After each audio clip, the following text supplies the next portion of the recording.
میرے نبی نے کہا کاش میری ماں زندہ ہوتی تو تم دیکھتے میں اس کی کیسی خدمت کرتا. چونکہ ماں کو دیکھا ہے، ابا کو دیکھا نہیں. اور 6 سال کا زمانہ گزرا ہے. 6 دن کے بعد آنسو ختم ہو جاتے ہیں، چاہے ماں مرے چاہے باپ مرے. ہفتے بعد کبھی کبھی رونا آتا ہے، 2 ہفتے بعد رونا بھی چاہو تو رونا ختم ہو جاتا ہے. 6 برس کی عمر میں ابوا کے جنگل کالے پہاڑوں میں میرے نبی کی ماں کو اللہ نے اٹھایا، اور 57 سال کے بعد میرے نبی حج کے لیے نکلے مدینہ سے. 12,000 کا قافلہ چلتے چلتے چلتے ابوا میں کچھ 70,000 ہو چکا ہے، اور آپ اپنی اونٹنی پہ سفر پر ہیں، راستے پر ہیں. آگے ابوا کا چھوٹا سا گاؤں ہے جہاں سارے قافلے نے ٹھہرنا ہے. آپ نے اپنی اونٹنی کو یوں موڑ دیا پہاڑوں میں. قریب کے لوگوں کو پتہ ہے کہاں جا رہے ہیں، باقی تو سب نیا مجمع ہے. وہ کہہ رہے ہیں کہاں جا رہے ہیں، کہاں جا رہے ہیں.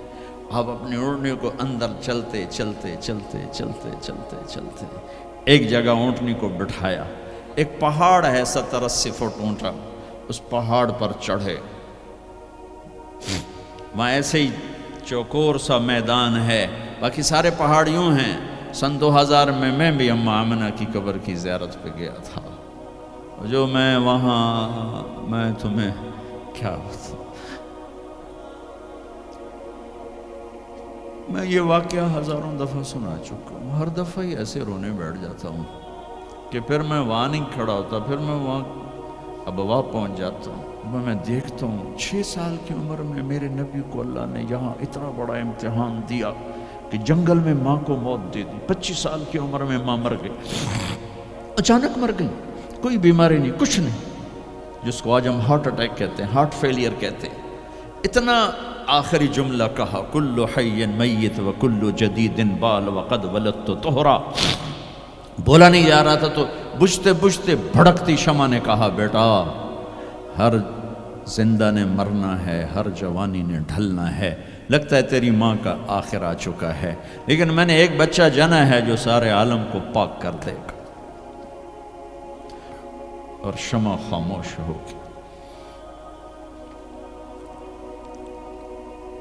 کس طرح انہیں دفن کیا، میں وہاں کھڑا یہی سوچتا رہا کہ یہاں قبر بنائی کیسے ہوگی. تو پتھر ہیں، کوئی لوگ گزرے ہوں گے یا پتھر جوڑ کے.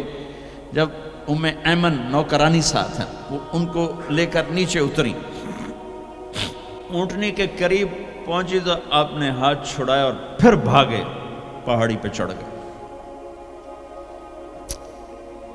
ایمن پیچھے گئیں تو وہ منظر تھا کہ شاید اس وقت عرش بھی رو رہا ہوگا کہ اللہ کے نبی نے ماں کی قبر کو چمٹایا ہوتا سینے کے ساتھ. قبر پہ ایسے گرے پڑے تھے. اور جب ایمن قریب آئیں تو وہ نوحہ کہہ رہے تھے کہ پتھر بھی پگھل رہے تھے کہ ماں جی آپ کو تو پتہ تھا آپ کے سوا میرا کوئی نہ تھا، آپ مجھے چھوڑ کے کیوں چلے گئے، آپ مجھے چھوڑ کے کہاں چلے گئے. ایمن نے اٹھانا چاہا، انکار کر دے گا، میں نہیں جاتا، میں نہیں ماں کو چھوڑ کے جاتا. کھینچ کے لے گئی، گھسٹتا ہوا بچہ پہاڑ سے اتارا. 2 دن روتے روتے مکے کا سفر ہے، پھر کھانا بھی بند ہو گیا، پینا بھی بند ہو گیا، سوائے زمزم کے چند گھونٹ پانی کے. سارا دن نہ کھاتے تھے نہ پیتے تھے، اکیلے بیٹھے رہتے، نہ ماں نہ باپ نہ بھائی نہ بہن. اللہ 57 سال کے بعد ماں کی قبر پر پہنچے اور قبر کے سرہانے آ کر بیٹھے.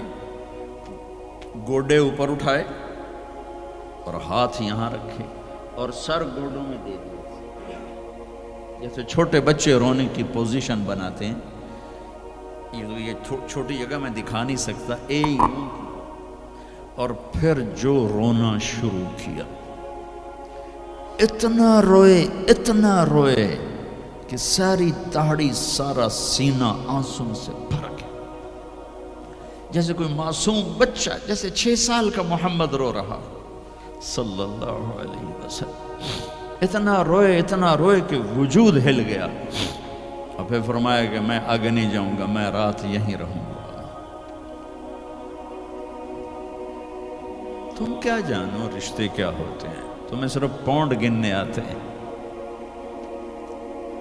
تم سے مراد میں بھی اور سارے بھی کہ ناراض نہ ہو جاؤ، ساری امت کا یہی حال۔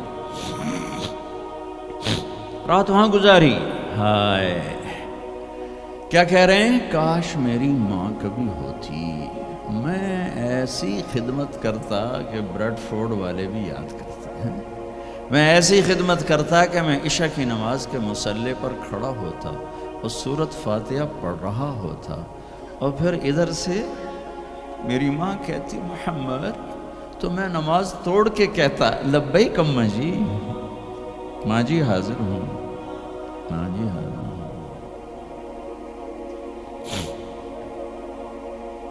مچھلی کھانا چھوٹا گناہ ہے، شراب بیچنا بڑا گناہ ہے، سود کھانا بڑا گناہ ہے، ڈرگ بیچنا بڑا گناہ ہے، چوری ڈاکے ظلم و ستم کیا امت نہیں کر رہی، بے گناہ قتل، جھوٹے الزام تہمتیں،